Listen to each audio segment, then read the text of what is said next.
আমি 3 বাচ্চা নিয়ে আত্মহত্যা করা ছাড়া আমার কোনো উপায় নাই। বরুড়ায় কথিত ফেসবুক সাংবাদিকের বিরুদ্ধে কুমিল্লা বিজ্ঞ সিনিয়র জুডিশিয়াল ম্যাজিস্ট্রেট আদালতে মামলা। বিস্তারিত দেখুন দৈনিক কালকথার তথ্যচিত্রে।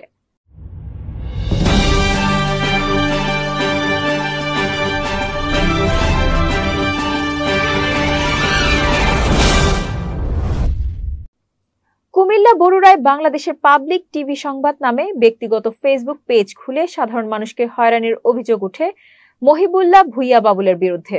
কুমিল্লার বিজ্ঞ সিনিয়র জুডিশিয়াল ম্যাজিস্ট্রেটের 7 নং আমলি আদালতে মামলা করা হয়।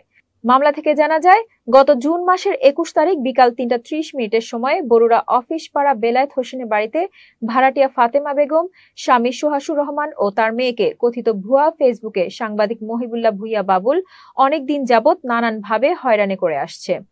আমার স্বামী বরুড়া বাজারে ট্রাক চালক ও 3 সন্তান সহ ভাড়া বাসায় থাকি। দীর্ঘদিন যাবৎ এই ফেসবুকে সাংবাদিক আমি ও আমার মেয়ে সুমাইয়া আক্তারকে বিভিন্ন সময় বিভিন্নভাবে বিরক্ত করে এবং বাসার গেট খুলে দেওয়ার জন্য বলে।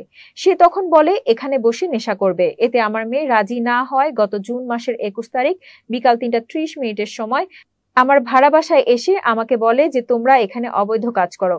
এই কথা বলে অকথ্য ভাষায় গালাগালি করে এবং 1 লক্ষ টাকা চাঁদা দাবি করে এবং প্রতি মাসে 10,000 টাকা মাসোহারা দিতে হবে। আমি চাঁদা ও মাসোহারা দিতে অস্বীকার করলে সে আমার গায়ে হাত তুলে আমাকে চড়থাপ্পড় মারে। কথিত এই ফেসবুক সাংবাদিক আমার রুমের ভিতরে ঢোকার জন্য জোরপূর্বক চেষ্টা করে এবং এক পর্যায়ে আমাকে কিল ঘুষি ও গলায় টিপ দিয়ে প্রাণে মেরে ফেলার চেষ্টা করে।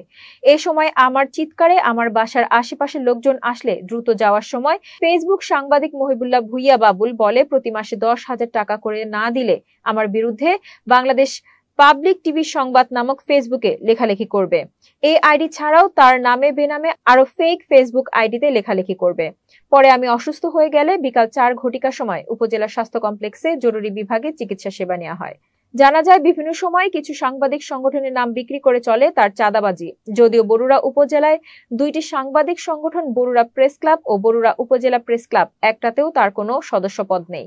এদিকে কিছুদিন পূর্বে বরুড়া পশ্চিম বাজার আলো ইলেকট্রিকের মালিক মাসুদ সাহেবের ভাড়াটিয়ার সাথেও একই রূপ ব্যবহার করলে থানায় অভিযোগ সহ সংবাদ সম্মেলন করেন। দীর্ঘদিন পূর্বে মিথ্যা ও ভিত্তিহীন সংবাদ প্রচারের বিরুদ্ধে মানববন্ধন করা হয় শাকপুর ইউনিয়নের তারাপুকুরিয়া গ্রামবাসীর উদ্যোগে। এছাড়াও বহু অভিযোগ এসেছে কথিত ফেসবুক সাংবাদিকের বিরুদ্ধে। উপজেলার বিভিন্ন মানুষের সাথে কথা বলে জানা যায়, মহিবুল্লাহ ভুইয়া বাবুল ফেসবুকে 4 থেকে 5টি ফেসবুক আইডি খুলে আরো নাম না জানা ফেক আইডি দিয়ে মানুষকে বিভিন্ন রকমের ভিডিও করে মিডিয়াতে প্রকাশ করবে বলে হুমকি দিয়ে মোটা অঙ্কের টাকা আদায় করে এবং মানুষকে হয়রানি করে। এই ব্যাপারে বরুড়া কর্তব্যরত সাংবাদিকদেরকে জিজ্ঞাসাবাদ করলে তারা বলেন তার বিরুদ্ধে বিভিন্ন অভিযোগ রয়েছে। এলাকার সচেতন নাগরিকদের মতামত তাকে দ্রুত আইনের আওতায় এনে দৃষ্টান্তমূলক শাস্তির ব্যবস্থা করা হোক, যাতে আর কেউ এই পেশাকে কলঙ্কিত করার দুঃসাহস না করে। আচ্ছা, এক সাংবাদিক ভাই আমার বাসায় এসে আমার অত্যাচার করতে আছে। উনি বলতে আছে ওনাকে আমার বাসার মধ্যে জায়গা দেওয়ার জন্য।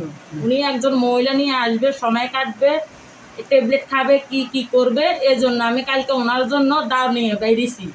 বাইরনের পরে উনি আমার গালের মধ্যে থাপ্পড় মারছে।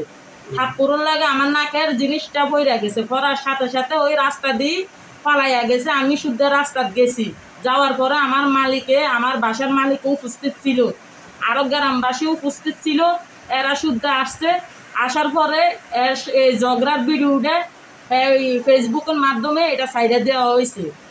সাইডে দেওয়া অনেক পরে অনেক ফেসবুকের মধ্যে প্রচুর মানে খারাপ ধরনের খারাপ আচরণ হ্যাঁ এগুলো সাইডে দিছে বললে। এখন আমি প্রশাসনের কাছে যাইতে আছি। প্রশাসন আমাকে কি করব আমি জানি না। এই জন্য আমার 3টা বাচ্চা মরণ ছাড়া আমার কোনো উপায় নেই। আমার হাজব্যান্ড আছে, আমার হাজব্যান্ডে বলতে আছে আমাকে সাইডা দিব। কি জন্য? এই বাবুলিয়ার কারণে, বুয়া সাংবাদিকের কারণে।